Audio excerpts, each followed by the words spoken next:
Centre de traitement Ebola de Donka, à Conakry en Guinée. Chaque personne qui vient ici pour se faire vacciner doit d'abord signer un formulaire de consentement, car il s'agit d'un essai clinique qui vise à tester un vaccin contre Ebola. MSF, qui fait partie de l'essai clinique, a déjà vacciné plus de 1200 personnes qui travaillent en première ligne dans la lutte contre la maladie.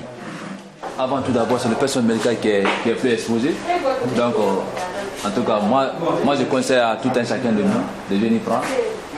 On ne sait jamais dans la vie.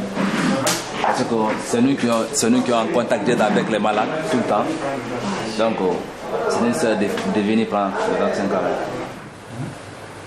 Une autre partie de l'essai clinique vise à tester le vaccin chez ceux qui ont été en contact avec une personne infectée. Les premiers résultats montrent une très bonne efficacité. L'étude doit maintenant se poursuivre, notamment pour tester ce vaccin sur un plus grand nombre de personnes et pour savoir pendant combien de temps il protège. Il faut maintenant utiliser ces nouvelles évidences, ces nouvelles informations afin d'aider l'arrêt des transmissions qui se poursuivent au niveau de la Guinée et de la Sierra Leone. On va demander aux différentes autorités nationales d'inclure ces nouvelles évidences dans l'approche de l'intervention. Car l'épidémie d'Ebola a beau avoir ralenti, elle continue de se propager à un rythme inquiétant. Au cours des derniers mois, on dénombrait 20 à 30 nouveaux cas par semaine. Il y a un an, MSF alertait la communauté internationale sur l'urgence à s'investir dans la lutte contre la maladie. L'aide est finalement arrivée sur le terrain, mais aujourd'hui les efforts semblent se relâcher. Pourtant, tant qu'un vaccin ne sera pas introduit à grande échelle, la menace ne pourra être écartée. Au Libéria, où l'épidémie a été déclarée éteinte début mai, 6 nouvelles contaminations ont eu lieu durant l'été. Cette fois, d'après ce que j'ai pu voir, les communautés sont préparées au retour d'Ebola. Je pense qu'au-delà de notre hôpital, la promotion de la santé auprès des communautés va avoir un impact énorme et nous devons nous concentrer là-dessus pour que les messages soient entendus. Le retour d'Ebola au Libéria est peut-être dû à une contamination par un survivant. Les recherches doivent aussi se poursuivre de ce côté pour comprendre les risques de transmission du virus, mais aussi les effets secondaires dont ils souffrent depuis leur guérison. Il y a 3 jours, j'ai commencé à avoir mal aux articulations et à la tête. C'est pour ça que je suis venue à l'hôpital. Parfois, je fais beaucoup de cauchemars et je n'arrive pas à dormir. Quand je me mets à penser, je ne peux pas dormir. Meilleur moyen d'interrompre le cycle des nouvelles transmissions et de mettre fin au calvaire vécu par les habitants de la région, le vaccin contre Ebola représente un véritable espoir.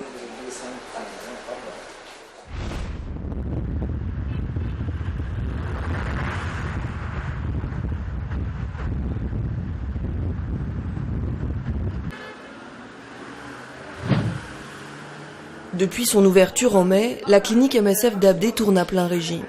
Les équipes voient en moyenne 100 patients par jour, libanais aussi bien que syriens. Car dans ce district, les difficultés d'accès aux soins n'affectent pas que les réfugiés. C'est un gouvernorat avec une population qui vivait principalement de l'agriculture et qui était déjà très très pauvre.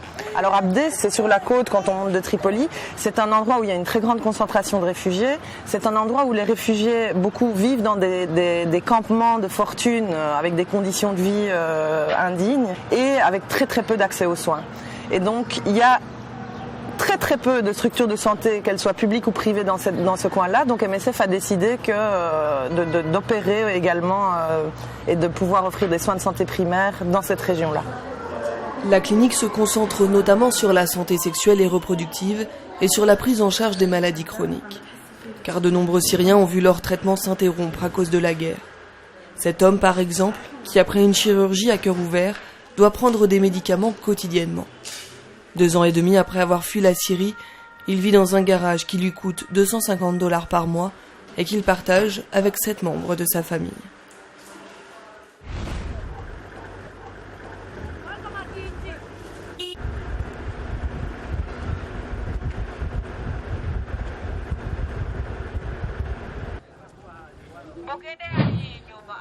Les Burundais qui descendent de ce camion ont fui les troubles politiques qui agitent leur pays depuis plusieurs mois et qui ont fait au moins 80 morts et poussé 150 000 personnes à partir.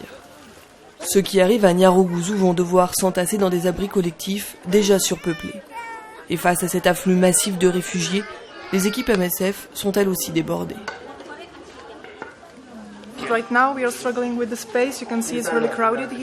En ce moment, nous avons des problèmes de place. Comme vous pouvez le voir, on est serré ici. Du coup, on essaie de s'agrandir. Aujourd'hui, on monte une nouvelle tente de 10 lits. On espère que ça suffira pour les prochains jours. Mais là, avec l'arrivée des réfugiés burundais, il y a beaucoup d'enfants mal nourris qui ont besoin d'être hospitalisés. Donc dans les prochains jours, on va devoir trouver une solution pour accueillir plus de personnes. La malnutrition n'est pas le problème le plus aigu. Les pathologies les plus fréquentes sont le paludisme et les infections des voies respiratoires. Au mois de mai, les mauvaises conditions de vie ont aussi provoqué un début d'épidémie de choléra. Pour éviter de nouvelles flambées, les équipes ont vacciné plus de 130 000 personnes et distribuent de l'eau propre à travers le camp quotidiennement.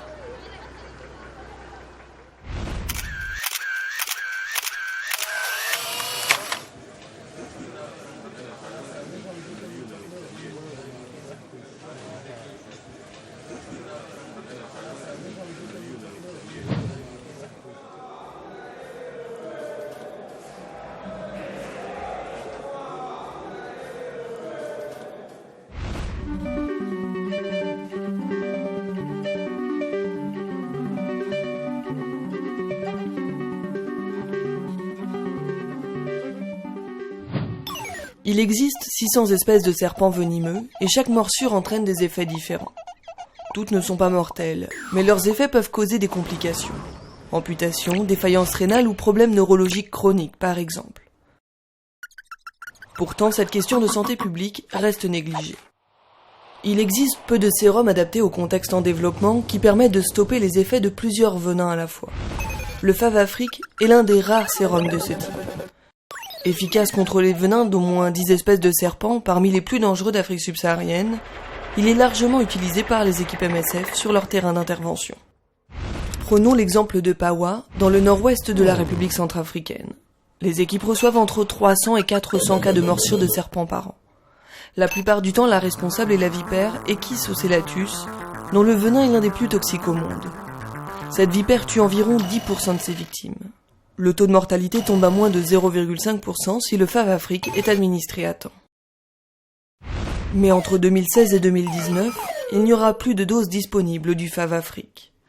À Pawa seulement, au rythme actuel, plus de 1000 patients risquent de ne pas recevoir le traitement et de souffrir de graves complications. Une centaine d'entre eux pourraient décéder. Pour comprendre les raisons de cette longue période sans sérum, il faut revenir quelques années en arrière. En 2010, Sanofi prend la décision de stopper la production du Favafric, jugé peu rentable. La décision n'est rendue publique que 3 ans plus tard. En 2014, Sanofi produit le dernier lot du sérum. Ce lot arrivera à expiration en 2016. Un transfert de technologie a été entamé pour qu'un nouveau laboratoire en reprenne la production, mais ce nouveau sérum ne sera pas disponible avant 2019. Car le produire est un processus compliqué. Première étape, extraire le venin du serpent. Il faut ensuite le diluer et l'injecter dans un cheval. Le système immunitaire du cheval produit des anticorps qui sont ensuite récoltés. Le sérum doit être purifié avant d'être conditionné. Le tout prend environ 2 ans.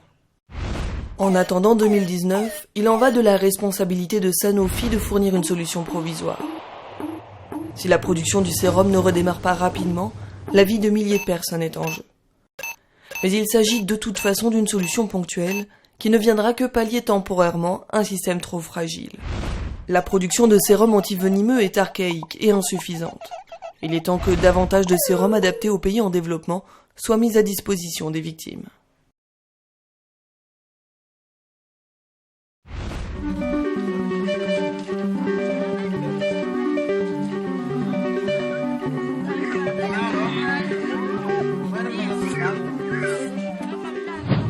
Plusieurs fois sur un des camps de déplacés qui se trouve un petit peu à l'extérieur de la ville. En discutant avec les déplacés, on avait ces petits-enfants qui arrivaient vers toi et qui simplement te demandent des céréales et de la nourriture. Et j'ai déjà travaillé plusieurs fois dans des camps de réfugiés ou dans ce genre de situation où la population se concentre.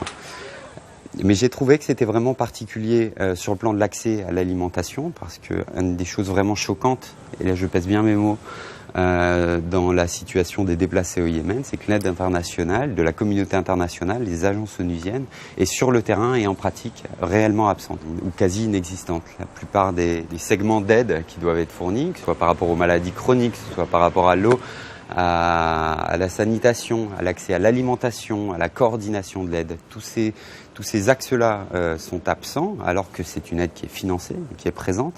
Et on en arrive à des situations où les familles entières ne vivent uniquement que de la charité et de la solidarité des populations d'accueil. Et on en arrive à ce petit gosse qui devait avoir 4 ans, et qui ne savait dire autre chose que de demander de l'alimentation et juste des céréales, très simple, aux expatriés qui venaient pour fournir des soins médicaux. C'est réellement quelque chose d'assez émouvant, et on a juste envie de crier un coup de gueule et de dire à l'aide internationale, mais venez et puis faites le taf, parce que réellement ces populations ont réellement besoin de soutien et la situation pourrait encore se détériorer.